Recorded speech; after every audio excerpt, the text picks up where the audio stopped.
stranded knitting is tough because the way that you are going to hold that second color is so personal. When I teach beginning knitting, I always teach throwing.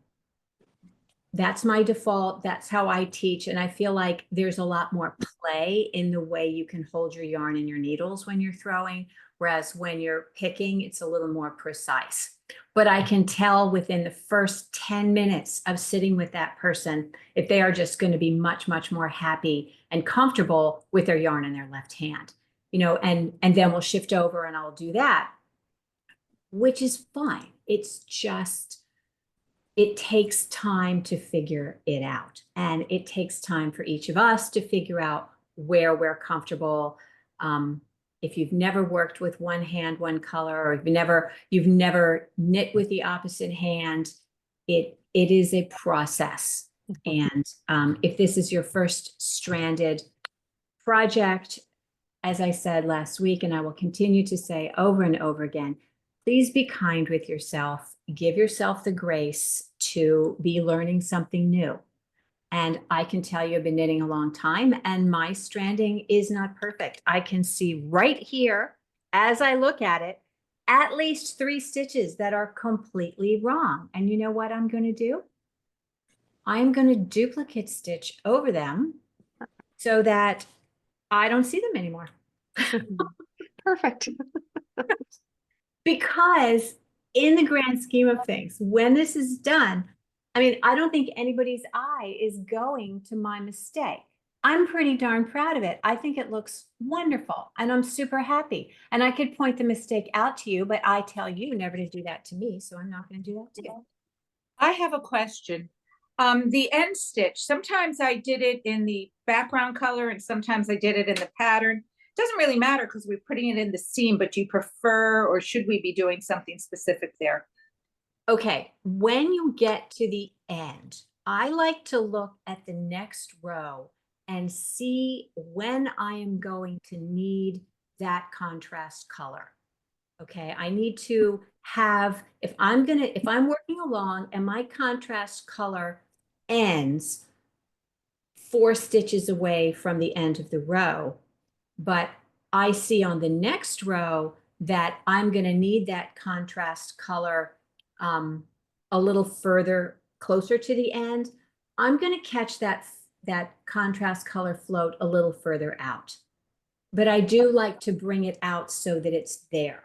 What you don't want is to have your contrast color stop and on the next row to pick it up right there. You have to remember that at that point, it's like working in tarja. You have to twist those stitches.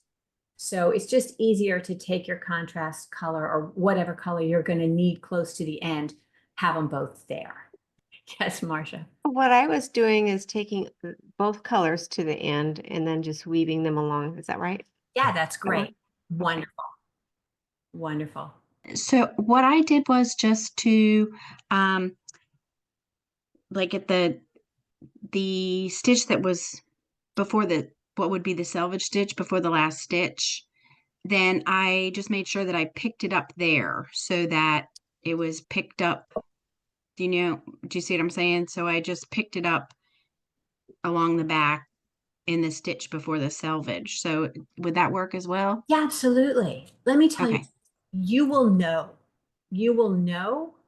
on the next row if you should have had that color over one more. You'll get to it and you'll be like, oh, this is pulling the wrong way, and at that point you can simply lift that strand up and twist it as you would. Remember when you did the what was that in Tarja? The Veronique. Yes. You'll pick that up and twist it just like yeah. Right. This is, I mean, it is like all knitting things. It's kind of the Wild West. If anybody tells you have to do it this way, or you must do it this way, or you have to hold your yarns that way, or whatever, just smile and back away from that person, because knitting is not like playing the piano or the violin or whatever. There is no right or wrong specific way to hold your yarns and do this. Okay. As long as you're getting the gauge that you need and the stitches are mounted in a way that you understand and you're following the chart and you're not getting arthritis in your hands from doing it, or you're not coming away with like, oh, miserable, and you're having a nice time and your fabric looks the way you like it, it's all good. Right. It's completely good. Did everybody get through one repeat? Almost, no. Jenna, No. you were the one, like you were like on this. Oh no. Oh no, I wasn't on it. I hadn't even swatched. I just was curious how far we were supposed to go. Oh, okay. Well, I'm on the ribbing. okay, perfect. So I have swatched Okay. and yeah, Oh. we're good. Well, I'm not going to call anybody out, Oh my God, look at you. What? Oh, my stars. Show Looks it down. wonderful. We all want to see. Wow. Looks it's great. beautiful.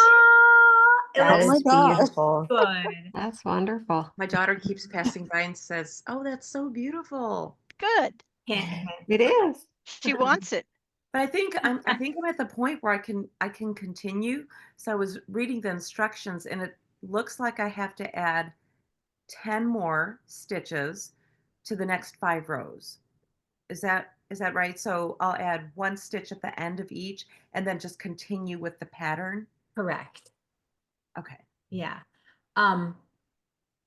So this little place where you're adding the stitches is going to end up having to be seamed. So even though it's, it's possibly going to mess up your chart just a tiny bit, I would make that increase not in my very first and last stitch. Okay, so make it in the next, the stitch after your first stitch. That's going to maintain that clean line so that when you do go to seam that's going to be right here at your underarm. It's going to be nice. It's not going to be a nightmare to seam it. Yeah, I'm so proud of you.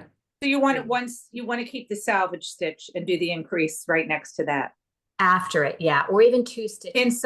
Inside of it. Yeah, depending on how you're doing your increase. Like if you're doing a make one, do that make one 2 stitches in. I'm going to spotlight you. Were you here last week? Are you new? Yes. Hi, welcome. You're muted, so. Sorry, I unmuted. Hi. Hi. Are you Janetta? No. Kevin. Oh, okay. Nice to meet you, Kevin. Welcome. Thank you. Yeah, I'm glad you're here. It looks like you are also a seamstress. My mom was, and I got her stuff. I'm hoping to use it someday. Is that a serger? It is. Never used one. Yeah, me either. It's really good here. Well, it's very impressive looking. I do weaving, so mostly. Okay. I've knit for many years, but not consistently. So I've got as far as swatching, and I ended up doing 2 different swatches. This was the first one that I did. It's too small. It did not match the tension, so I switched needles to 4 and 6, and got a much more a proper sizing for the rows and stitches for sizing. So anyway, so I'm going to use 4 and 6. It's beautiful. This is not your first rodeo, huh? No, I like stranded knitting a lot. Okay, good. Yeah, and you're comfortable doing it on the knit side and the purl side. Yes, but I'm a thrower and I'm slow, but that's just how I learn. That's how I do it, and that works for me. Exactly. So it's nice to have you. Welcome, Kevin. I'm also going to say, hey, Helen, George, you're new. I'm going to say hi. Yes. I'm going to spotlight. Welcome. Hi. I'm the one who Hi. actually put in the chat last week about doing it in the round and steeking it. Okay. But to tell you the truth, I started out doing color work flat on the single long knitted needles. Right. And I'm just I tried doing it on my swatch on the round, sorry, on the circular knitting needles, and I figured out why I like the straight needles for my color work in the flat. But the only thing is that I don't think my tension is usually pretty spot on. But with the needles, I found that my swatch, my tension gauge was a lot bigger. So And your knitting is a little more loose? yes, very Okay. much looser. I got like about 21 to 22 stitches for the 10 centimeters instead of the 26. I like the consistency of that fabric. So I'm kind of wary about going down in knit and needle size to get a much more dense fabric. And I hate knitting on tiny needles. I really do. But my other thing is I was thinking maybe I was going to actually just do the maths and see whether I could knit a smaller size to have the same dimensions as a larger size that I need. Sure. So that's one. What size needle are you actually on? I'm using the recommended, the 3.75 millimeters. Sorry, I Yeah, that's can't a relate US it into 5, but yes, the millimeters are so much more precise, so that's. yeah. So that's the one that I'm using. The other thing is that just a tip. I don't know. I don't know if anyone's mentioned it, but I contacted Rowan because because the pattern is in 2 halves on 2 pages. Yeah. And I'm like, look, it's so tiny. And when I try to scan it, take a picture and scan it, put it into Knit Companion, it wasn't quite leveling out. It was kind of like, crossing the lines and uneven. So what I did was contacted them and I said, hey, I have your magazine and I'm knitting this, sweater. Do you have a PDF of the pattern? And without hesitation, like within 2 days, they actually sent me. Oh my gosh, They you are sent me the brilliant. PDF. So, and it's free. They don't charge you anything. So I'm just Right. saying that if someone wants, and it actually the 2 halves came together. Yes. So, yeah. I'll reach out. I will reach out to Trisha Yeah. and Sharon tomorrow. Yeah. So at That's least a when they wake up in the brilliant morning, idea. they get it. Yeah. So I found that was really nice that I now have an official PDF pattern that can be expanded. And like if I put the lines and the marker lines, it's actually lining up in the right place. So Into your knitting companion. in my Knit Companion, yeah. Brilliant. So, but I've got but I I have the Adobe as well. But whatever it is, it's just so much nicer to see it clearly rather than taking a photo and trying to read it on my phone. 100%. So Thank you for that, Helen. okay, all right. But I haven't done anything more than a swatch. I actually just blocked it last night. So Do you want to show us? I'm at work right now. Oh, okay. So I'm gonna, when I go home, I'm gonna do the measurements, do the maths, and then figure out how I'm gonna knit this. Where are you, Helen? Are you in the UK? Are you? No, I live in New York. I'm Okay. originally from London in the UK, but I live in New York now. Okay. I was Great. going to say, you don't have a New York accent. It No. depends. Yeah, maybe. Yeah. What you got? Okay. Yeah, Thank you. I have a question about that selvage thing. I was doing it for my size.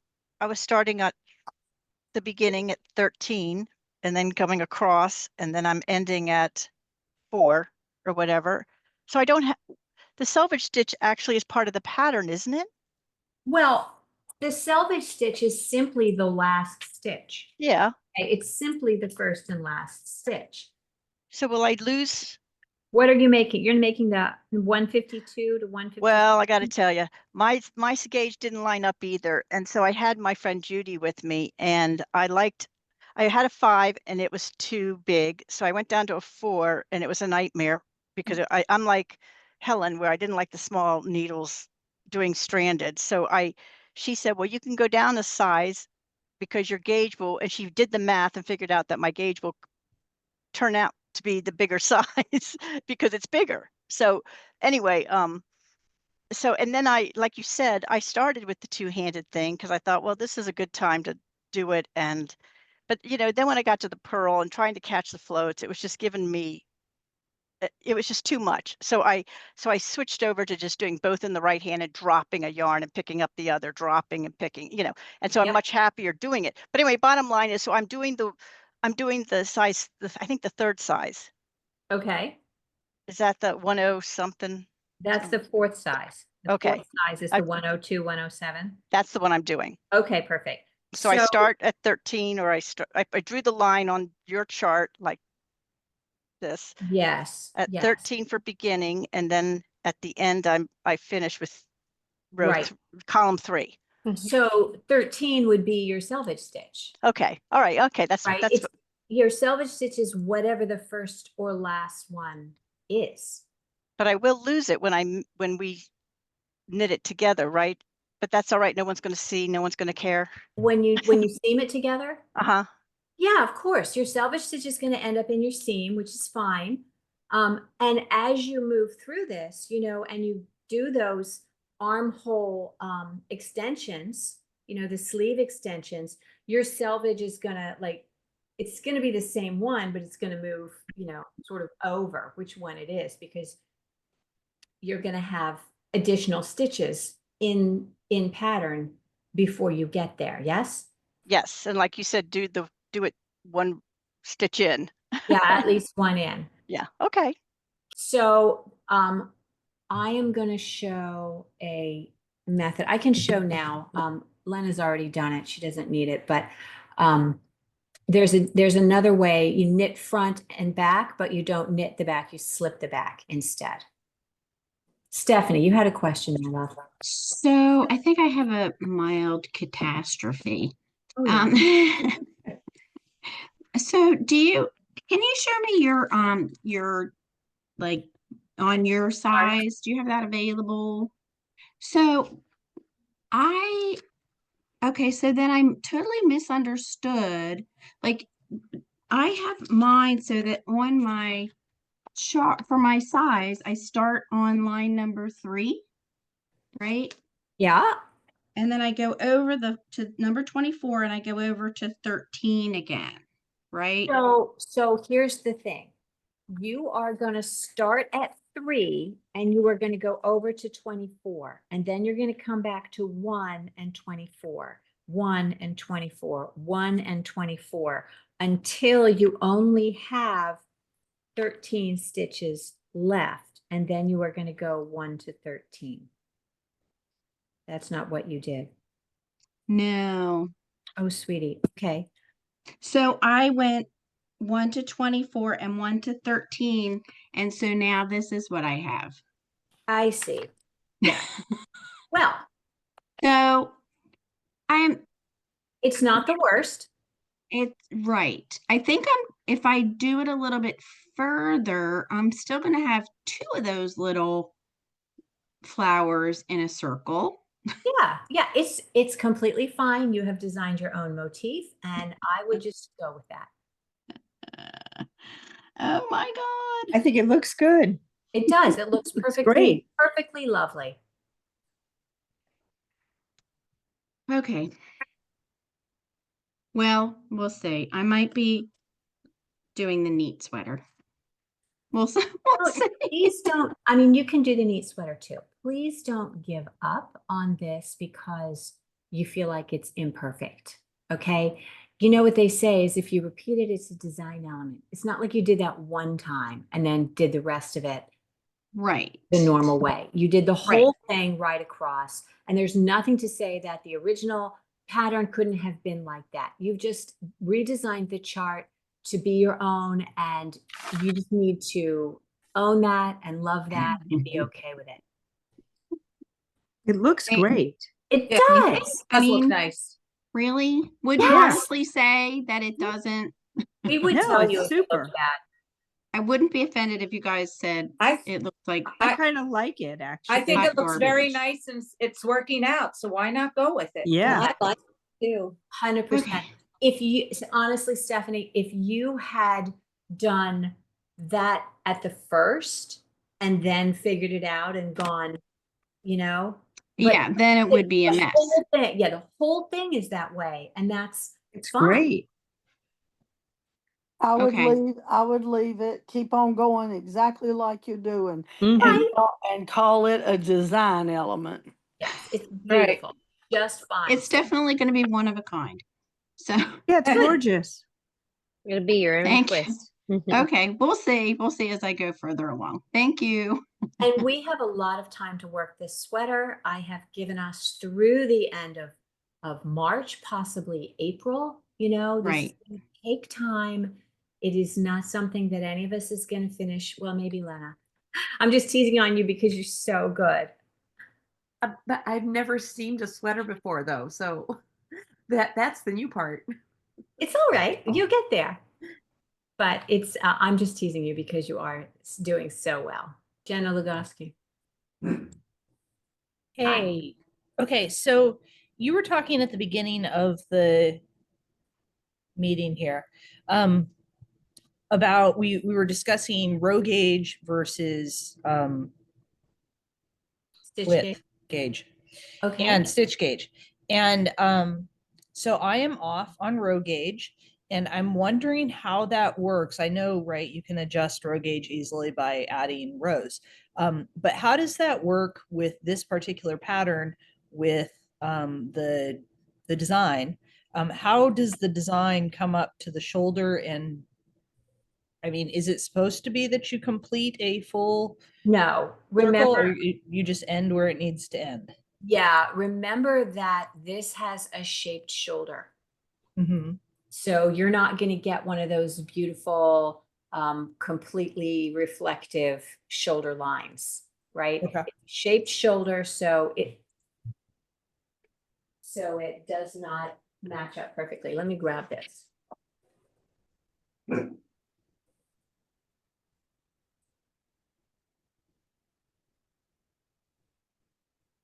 So here's the shoulder line.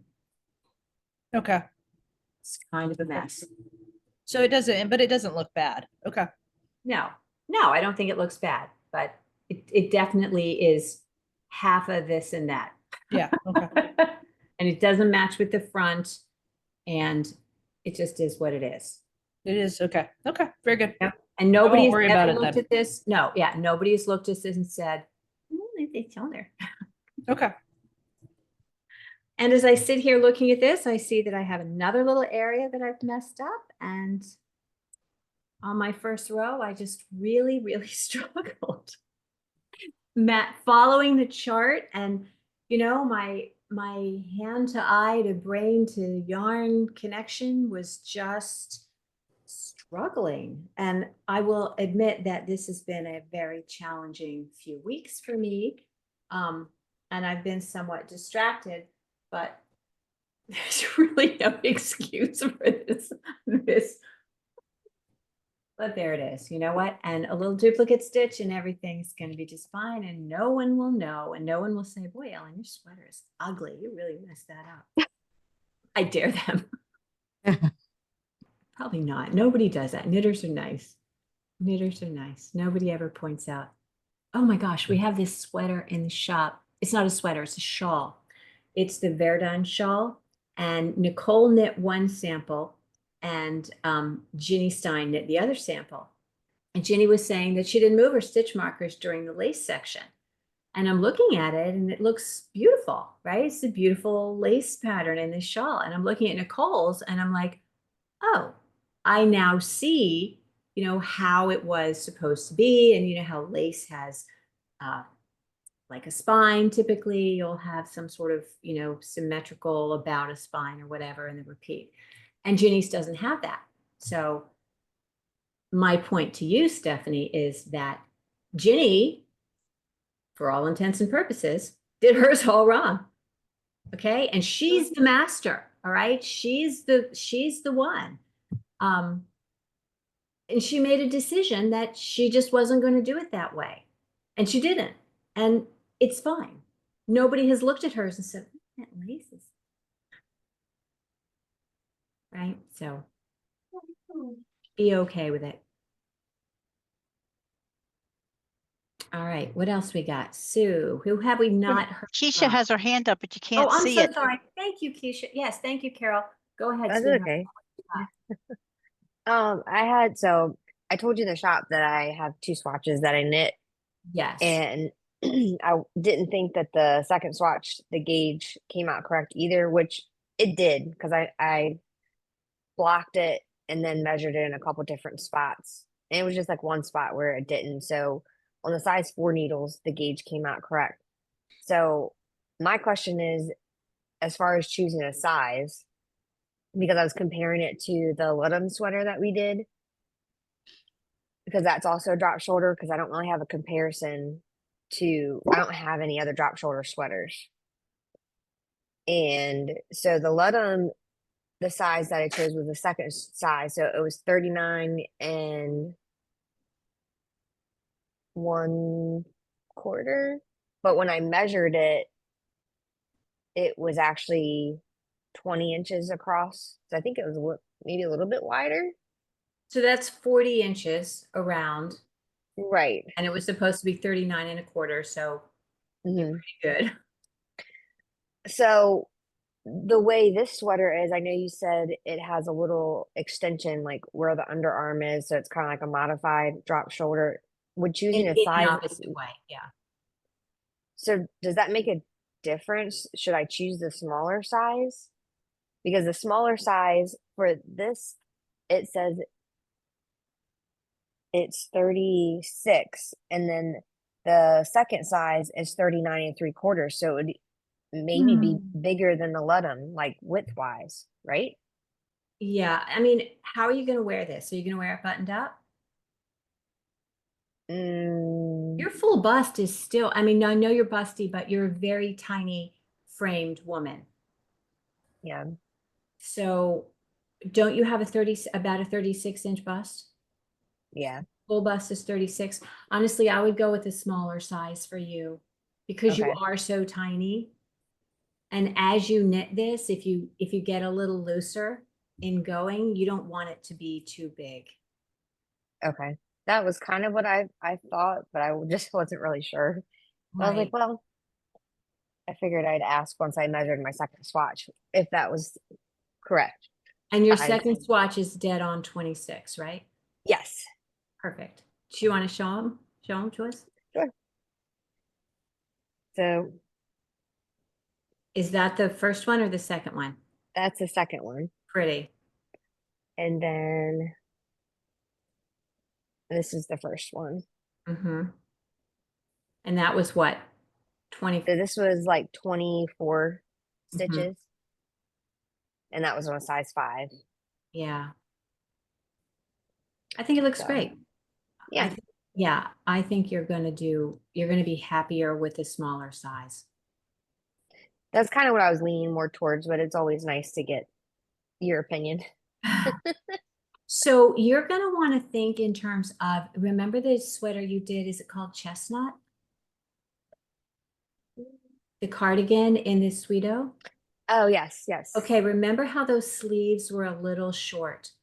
Mhm. Let's think about that. I don't think your sleeves are going to be too short, but when you get the front and the back done, I would go ahead and seam your shoulders and clip the sides and Mhm. and measure and see if the sleeve is going to be right. Because in the sample, the sleeve is too long for everyone except Ginny. Yes. Even It me, was right? very Way too long. long. So you're going to want to make your sleeve maybe a little bit shorter, but not so short that Right. too short. Yes. Okay. Sounds like a plan. Yeah, Well, thank you. you're welcome. Am I missing anybody? Does anybody have a thought or a question they wanted to talk about? Flora. Hi. I'm still swatching as well. Okay. But my big question is, and I apologize if this is repetitious for other people, but Oh, honey. so reading the chart of the pattern for the back on my size, which is going to be the third size. So when I begin the pattern after I've done the ribbing, and if I'm going from right to left, am I starting, am I beginning where the chart says right front? And then I knit, knit, knit, knit, knit, you know, I do the pattern until the line Okay. for my size stops and then You were repeat from you were there. not here last week, correct? I was, but I, you Didn't know, really in follow it. one, Okay. yeah, just over my head. Right, right now. okay. So what I ended up doing was taking the entirety of the chart that's on 2 pages and cutting it out and taping it together. But I mean, you heard Helen say that Rowan was quick to send her a PDF of the whole chart. So what you're going to want to do is you're going to want to mark on the whole chart where you'll begin for your size. And honestly, if you printed out the chart that I sent you, right? If you've printed out this chart, you will mark the beginning of row 1 is going to be, I believe, stitch 20. So you'll work 20 to 24, and then you'll go back and work 1 through 24, however many times, until you get to stitch 21. You will end your row on stitch 21. So Flora, do you have this printed out? I do. Okay, and does this make sense to you? This can be a little confusing. It makes sense, but just to refer or repeat what you said. So in a way, I'm putting these 2 pages of charts together, starting where my size begins, and then going through as many repeats until I get to the far edge, the left edge. Right, until you have 20 stitches remaining on your needle. Right, and that 20 stitches will be this last portion, right? So you'll start at stitch 20. Let me just double check. It looks like, yeah, it looks like you'll start with stitch 20 and you'll work 20 to 24. And honestly, if it were me, I would put a stitch marker after those 5 stitches. 20, 21, 22, 23, 24, put a stitch marker, and then know that you're going to work 1 through 24 and 1 through 24 and 1 through 24 until you don't have 24 stitches. You'll have Then I'll do 1 20 through, stitches. right. Then you will work 1 through 20. Now, Got it. it's not hard to figure out on the right side, but you definitely want to have that marked on the wrong side because that's going to indicate where to begin your wrong side. Yes. Right? Yes. Yes, yes, yes. Yes, yes.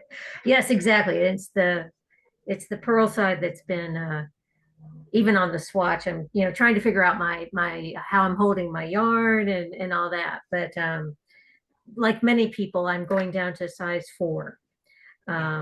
And happy with that. I loved the 5 for the fabric, but it just was too big and too loose. So yeah, all righty.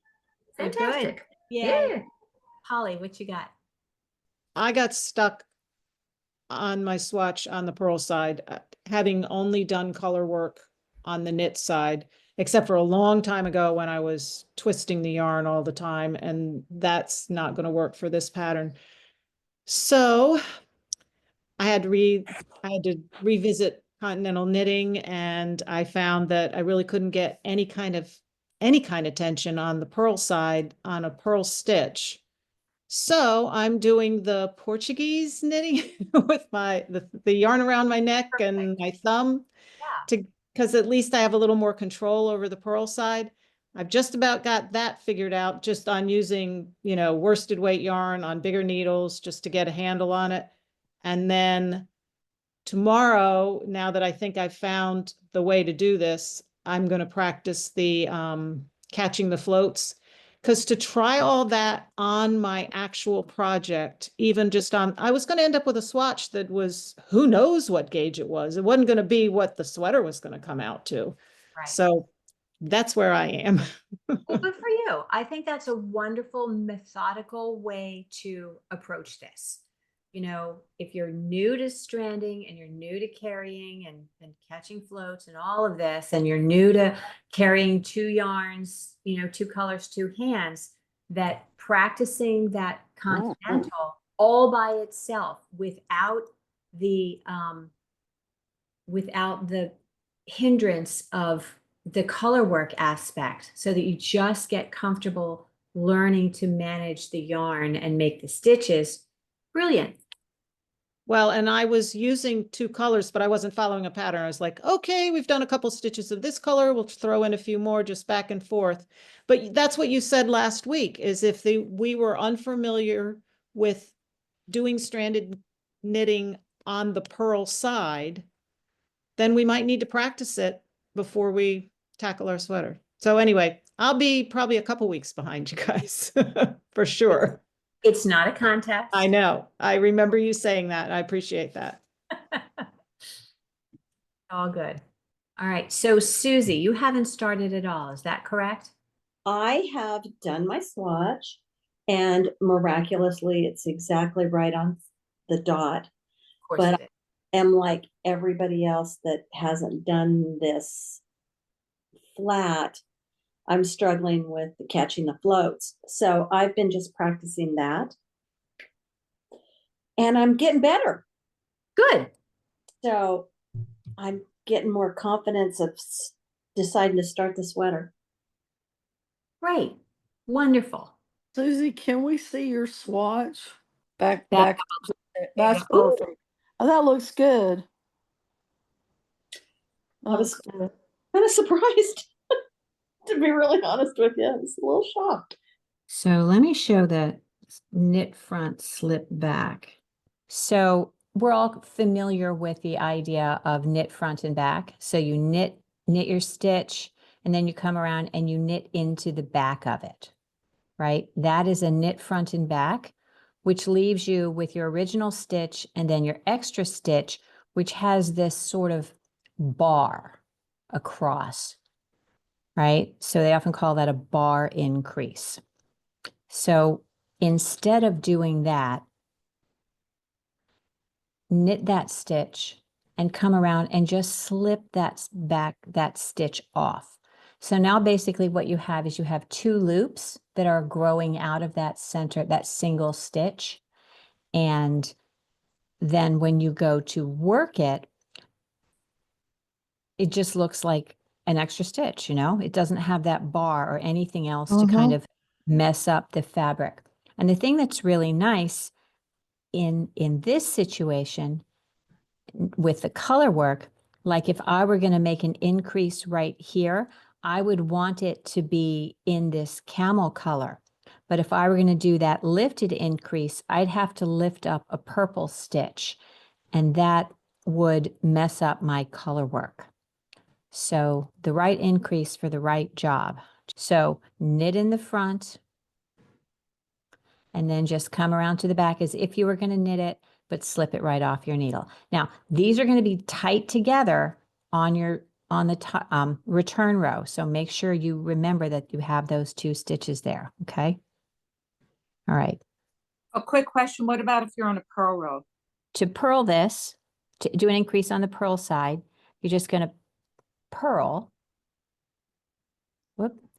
And then you're going to come around and you're going to purl through the back loop. Right? So that would be how we would purl through the back loop, correct? We would come around through the back loop and bring our yarn through the back loop from back to front. Now we're not going to actually work that purl stitch. We're just going to slip it off. Do you see how tight that is? And it's very hard to see depending on the yarn because it's coming out of that 1 stitch. But you have 2 stitches there. So you're doing the same thing. You're purling and then you're purling through the back loop, except you're not actually purling it. You're purling and then you're slipping the purl through the back loop. So Ellen, are you saying do this type of an increase, or do the lifted increase depending on what your pattern's showing you would be the best thing to do?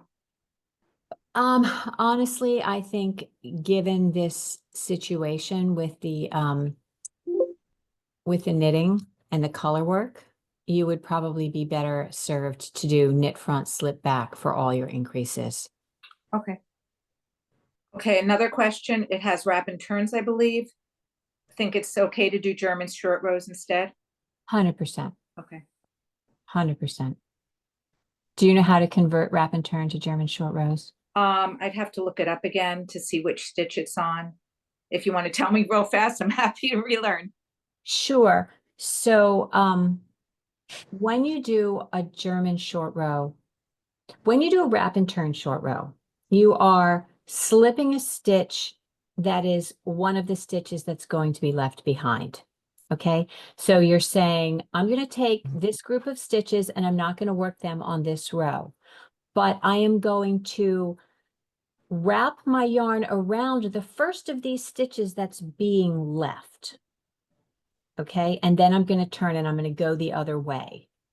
With a German short row, you're actually working the first of the stitches that's going to be left. And then you're going to turn your work, and with your yarn in front, you're going to slip that stitch back onto your right needle. So now this stitch that is the first of the ones not going to be worked is back with its friends. Okay, and then you're going to bring that yarn either around or, you know, to the working side to eliminate that length of stitch, the length of yarn that forms the stitch over the needle, right? So I want you to really kind of think about it and understand why German short rows work the way they do and how to think of them in terms of how you might do a wrap and turn. Okay, it's all about doing something with the first of the stitches that is being left behind. Okay, you do work it when you do a German short row, you know, with a wrap and turn, you work up to that one and you slip it and wrap it. With a German short row, you work it and then you slip it on the other side. Either way, it's getting left behind, right? Correct. Is that how we do shoulders? Are we doing wrap and turn short row shoulders? I have to look. Ask Lena or Lena. That is not how Rowan typically does shape Yeah, I shoulders. guess I was thinking that it was there. It's not. Yeah, they Right. typically do bind offs, right? Because they have seamed shoulders. It's very atypical for Rowan to use short rows.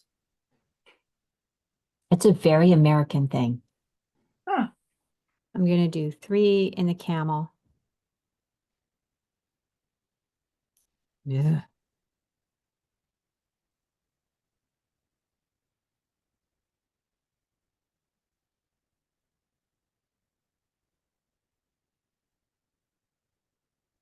That did not do it. Come on now. Those of us who throw, I think that first stitch is always challenging. It is for me anyway. I agree. I agree. Doesn't it do your heart good to see me struggle like this? I know you're all thinking it. No. I'm gonna say it, yes, thank you.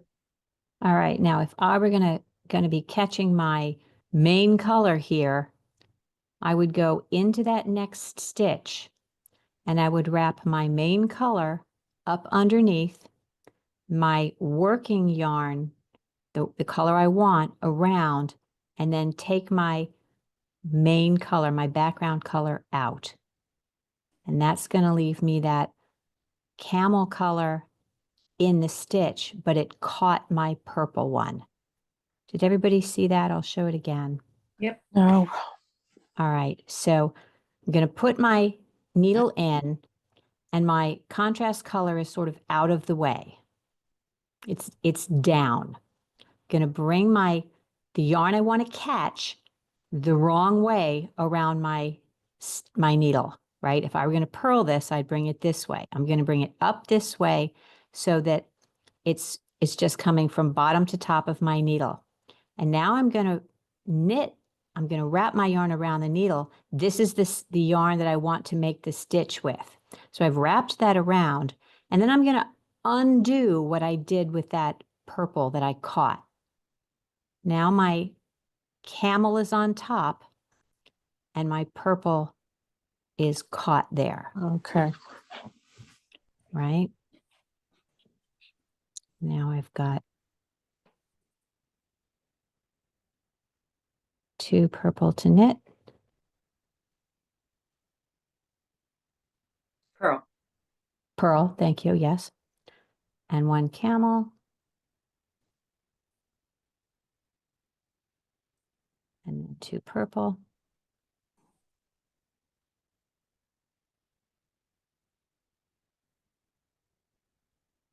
And then 4 camel. So 1,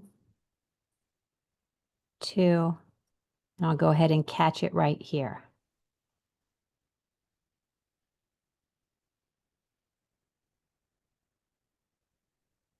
Whoops. Under, over, back.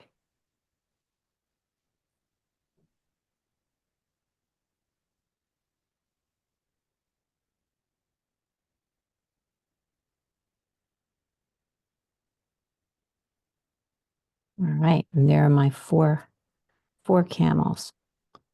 Something's not right. That was supposed to be a purple. See? Ay, ay, ay. Now I get to do it again, don't I?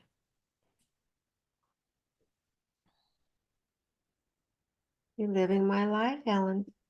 No kidding. I think it's all of us. I mean, not all of us, but many of us are struggling with this. This Oh, is yeah. something that it takes practice. You know, and we'll all be pros by the end of it, but I but don't this think is so. beginning.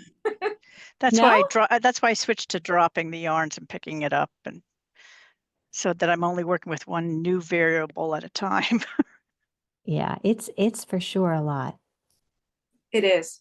Especially with fingering weight. Maybe if we had worsted or something. I'll do a different project when I do both hands.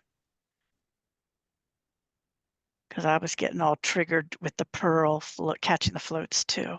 And I was Yeah. watching videos like everybody else, and I was still getting it caught. Yeah, it's a lot. And then I felt like I had to check every single time because sometimes when I tried to catch, especially on the purl side, I would end up with that other color, whichever it was, becoming a yarn over. Like it didn't come back around. And what a mess. Well, you do not have to catch it except where you have a long bit of yarn, right? Like 9 stitches. Catch it in the middle of the 9. And honestly, if you wanted to just, if I wanted to catch this background, I could just move it over. It's not the worst if you have to stop. And if you're stopping anyway, you know, to drop the yarn and change the colors. We're just doing the best we can.